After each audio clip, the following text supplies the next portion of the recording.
Bloody Mary, retold by S.E. Schlosser. She lived deep in the forest in a tiny cottage and sold herbal remedies for a living. Folks living in the town nearby called her Bloody Mary and said she was a witch. None dared cross the old crone for fear that their cows would go dry, their food stores rot away before winter, their children take sick of fever, or any number of terrible things that an angry witch could do to her neighbors. Then the little girls in the village began to disappear, one by one. No one could find out where they had gone. Grief-stricken families searched the woods, the local buildings, and all the houses and barns, but there was no sign of the missing girls. A few brave souls even went to Bloody Mary's home in the woods to see if the witch had taken the girls, but she denied any knowledge of the disappearances. Still, it was noted that her haggard appearance had changed. She looked younger, more attractive. The neighbors were suspicious, but they could find no proof that the witch had taken their young ones. Then came the night when the daughter of the miller rose from her bed and walked outside, following an enchanted sound no one else could hear.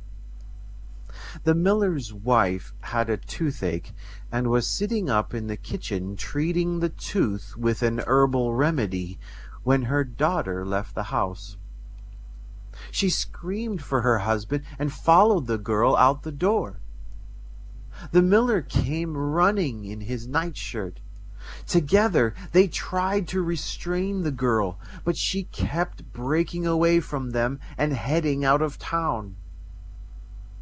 The desperate cries of the miller and his wife woke the neighbors. They came to assist the frantic couple. Suddenly, a sharp-eyed farmer gave a shout and pointed toward a strange light at the edge of the woods.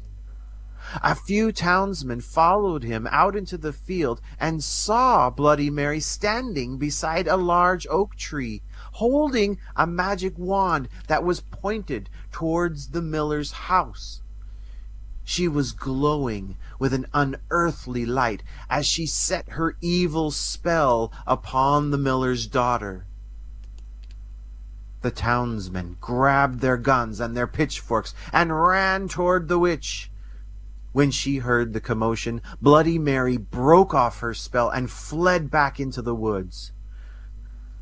The far-sighted farmer had loaded his gun with silver bullets in case the witch ever came after his daughter. Now he took aim and shot at her. The bullet hit Bloody Mary in the hip, and she fell to the ground. The angry townsmen leapt up upon her and carried her back into the field, where they built a huge bonfire and burned her at the stake.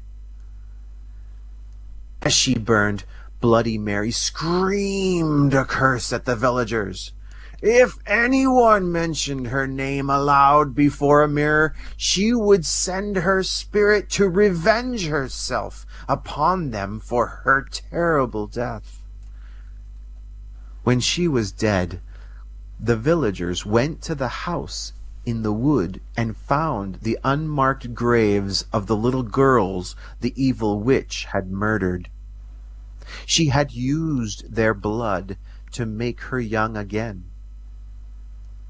From that day to this, anyone foolish enough to chant Bloody Mary's name 3 times before a darkened mirror will summon the vengeful spirit of the witch. It is said that she will tear their bodies to pieces and rip their souls from their mutilated bodies. The souls of these unfortunate ones will burn in torment as Bloody Mary once was burned, and they will be trapped forever in the mirror. The end.